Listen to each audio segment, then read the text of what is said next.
So this video, let's tackle about fats or lipids.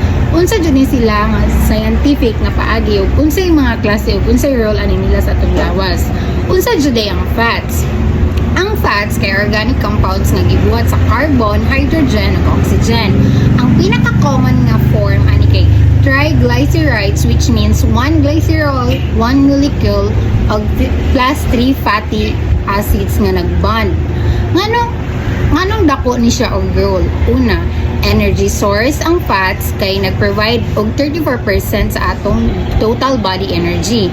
Mas concentrated ni siya kaysa sa carbohydrates, meaning dugay ang energy nga gihatag. Then, ang physical properties of fats, greasy ang texture ani og insoluble ang water. Mao ni nga dili siya matugnaw dayon sa atong lawas. Then, structural function, naani siya fat nga nagpuput sa atong organs and nerves in place ug nag-act as shock absorber nga dali ta ma-injure. So next, classification of fats. Simple lipids or neutral fats. Mao ni ang pinaka-basic nga fats, triglycerides, glycerol, base plus 3 fatty acids. Mao ni ang fats ug oil sa atong pagkaon ug sa atong body fat stores. Waxes, fatty acids plus high molecular weight alcohol. Nani siya two types, sterile ug non-sterile. Makita ni sa panit ug protective coatings. Then, ang compound lipids kini mas complex kay naay additional components. Phospholipids, fatty acids plus phosphoric acid plus nitrogenous phase. Importante ni siya as cell membrane. Example, lecithins, mga emulsifiers na makita sa liver, egg yolk o corn oil. Nakatabang para mag-mix og fat sa atong water. Then, sipalins, needed para sa blood clotting or ginatawag nga thromboplasm. Then, thingomyelins, naani siyang myelin sheet nga nag-cover sa atong nerves o brain para paspas ang signal. Glycolipids, so ang glycolipids, naani siya fatty acids plus carbohydrates plus nitrogen. And then, cerebrosides. Sa cerebrosides na siya glucose, galactose, ug amino sugar. Importante sa brain function. As is lipoproteins, combination of lipids plus proteins, sila ang delivery truck sa atong dugo nga nag-transport og fats, cholesterol ug fatty acids padulong sa laing parte sa atong lawas. So, derived lipids. Ang derived lipids kay sila ang breakdown products gikan sa fat digestion. Meaning, human na matuna o ma-digest atong lawas ang fats nga atong gikaon, mao ni ang nabahin og nahimo kinsa ang pinaka-basic unit ani. Fatty acids mao ni ang basic units of fats.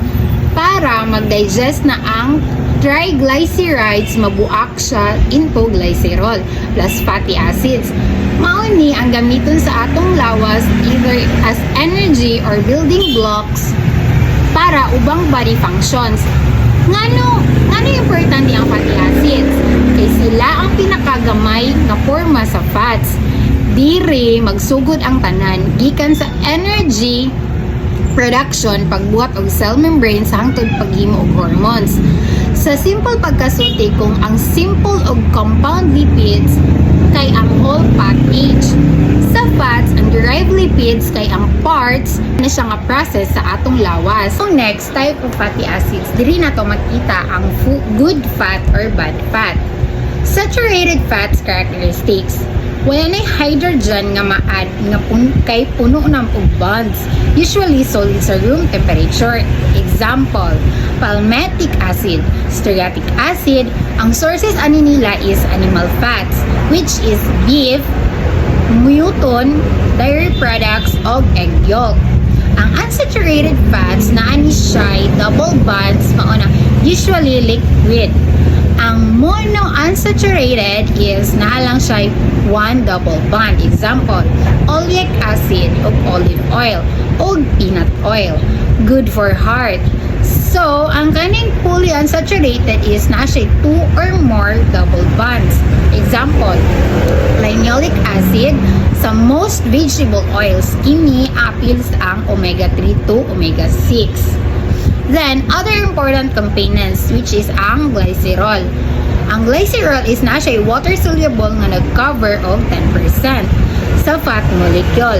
Pwede na siya ma-convert into glucose para additional ang energy.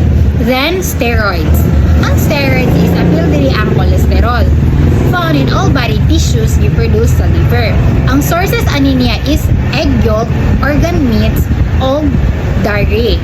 Then, needed ni siya pero kung sobra, delikado. So, next, omega-3 and omega-6. Fatty acids, mao ni ang ginatawag og essential fats kay dili ma-produce sa lawas, dapat gikan sa pagkaon.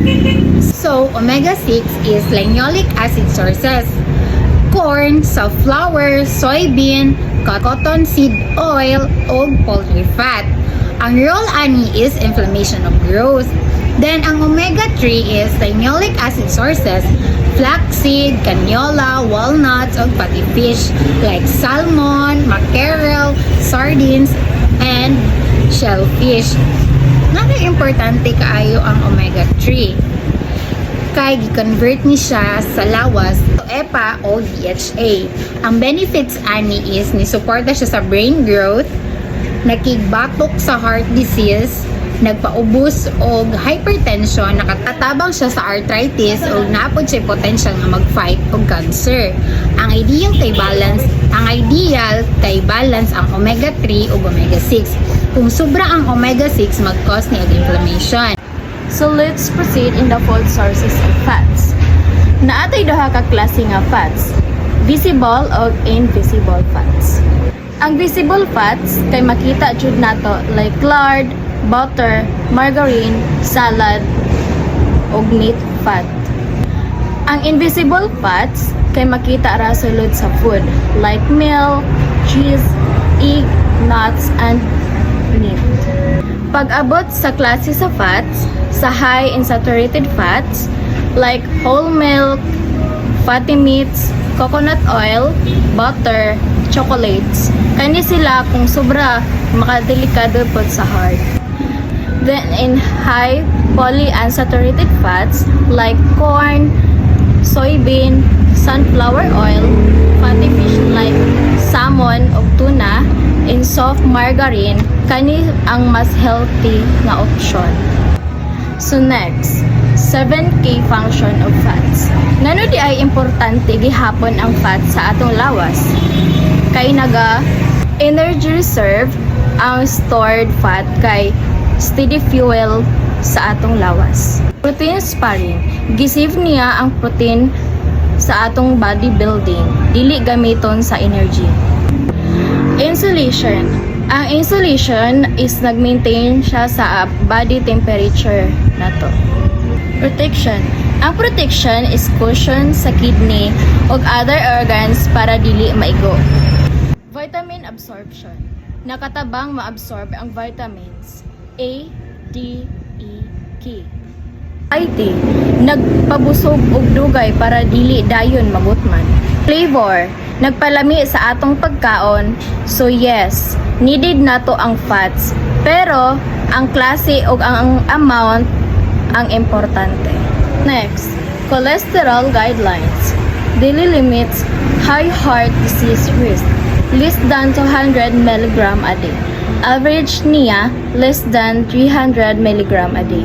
Note niha, ang cholesterol is only in animal products. Plants have none. Examples, ang egg 212 mg, ang salmon 55 mg, ang butter 1 teaspoon 11 mg, ang vegetable oil 0 mg, a total of 278 mg. Next, trans fat. The harmful fat, what are trans fat? Artificial fats gikan sa partial hydrogenation, meaning gi-convert ang liquid oil into solid fat. Gigamit ni para taas ang shelf life. Crispy and texture ug barato sa pagprito. Ngano mas delikado ni kaysa sa saturated fat? Kay gitaasan niya ang bad LDL and gipaubos ang good HDL cholesterol.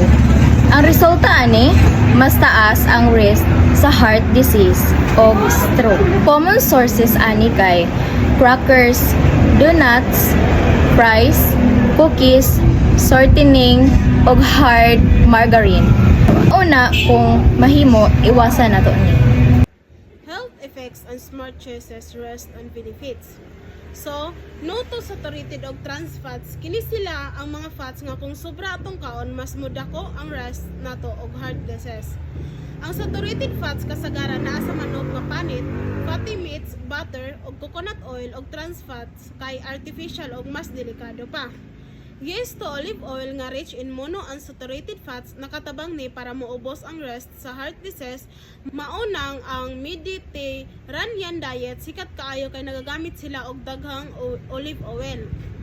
Yes to omega-3 fatty acids mao ni ang makita sa fatty fish like salmon, sardines og mackerel. Ang trabaho ani kay protektahan ang atong heart ug brain, nakatabang pud ni sa memory ug sa pagpaubos og inflammation. Pero take note, high fat intake in general can lead to obesity. Og based sa ubang medical studies, ang sobrang fat sa diet makatabang pod sa pag-spread sa cancer cells sa lawas. Mao nang bisan healthy ang fats, dapat sakto lang. How to manage fat intake?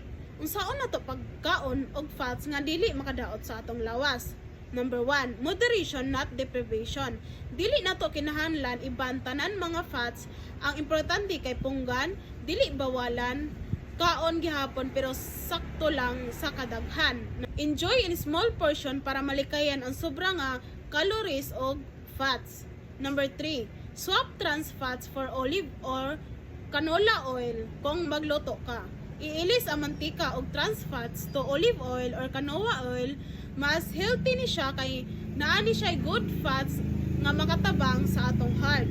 Number 4, choose lean meats like low fat dairy, fatty fish sa atong grocery. Pili ta og lean meats meaning walay daghan visible fat, low fat dairy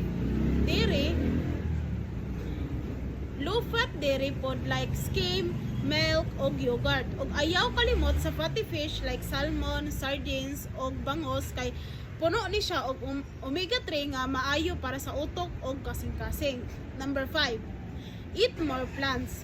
Naturally cholesterol free, dagdag ta og gulay, prutas, beans, nuts og whole grains. Ngano? Kay natural ni sila nga cholesterol free og puno pod og fiber nga makatabang sa pag-digest. So next, what are trans fats? Karon, atong i-focus ang pinakadelikado which is trans fats. Sources and production. Naatay duha ka sources. Natural trans fats, artificial trans fats. Ang natural trans fats naani siya sa gamay nga amount sa meat og dairy products gikan sa ruminant animals like baka og karnero. Natural ni og dili kaayo problema sa gamay nga amount. Ang artificial trans fats mao ni ang atong bantayan. Gibuhat ni siya through partial hydrogenation. Unsay buot pasabot ana? Giad og hydrogen ang liquid vegetable oil with high heat para mahimong solid fat. Ngano man gihimo ni? Kay mas barato siya kaysa butter or lard, mas taas ang shelf life sa products og mas nindot ang texture, crispy og crunchy. Common nga makitaan ani sa baked goods, fried foods, snacks o processed foods like margarine or shortening. So next, harmful effects of trans fats. Ngano nga dapat jud nato likayan ang trans fats? Kay grabe ang epekto ani. Immediate and long-term rest. Una, nagadaot siya sa cell instructor sa tibuok lawas. Ikaduha, strongly linked sa coronary heart disease kay gitaasan niya ang bad LDL cholesterol og sabay nga gipaubos ang good HDL cholesterol. Double damage na. Og dili lang diha natapos. Associated pod ang trans fats sa diabetes, liver, toxicity, o obesity o cancer accelerated aging, weakened immunity og lung damage, reproductive harm, mental decline, og chromosomal damage og mas makahadlok mas taas ang risk sa autism, ADHD, Alzheimer's, arthritis, o autoimmune disease. Mao nang ang trans fats ginatawag yun the worst type of fat. So next, step 1, eliminate trans fats. How to avoid them? Unsaon nato paglikay? Rule number 1, always check labels kung makakita ka og hydrogenated oil or partially hydrogenated oil sa ingredients list ibalik na sa estante. Foods most likely to contain trans fats like bottled salad dressing, potato chips, cookies, corn oil o mga deep fried foods, imitation mayonnaise o imitation sour cream, margarine, non-dairy creamers, pre-cured whipped cream, processed junk foods, sandwich, spreads og shortenings kung process og naa sa plastic og dugay ang shelf life, dako ang chance na ay trans fats. So next, step 2, choose real healthy fats. Dili nato ikatanan nga fats ang buhaton nato kay swap ang artificial sa natural dairy like eggs, butter, cream, milk, cheese. Pili lang og low fat kung pwede seafood like fish o shellfish.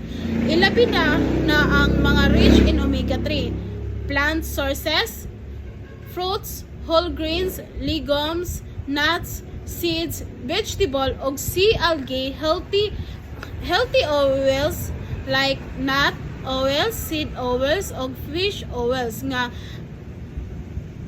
naay essential fatty acids, ang protein, lean meat og poultry. Tangtangon ang visible fat, ang goal ani kay natural whole foods imbes sa process.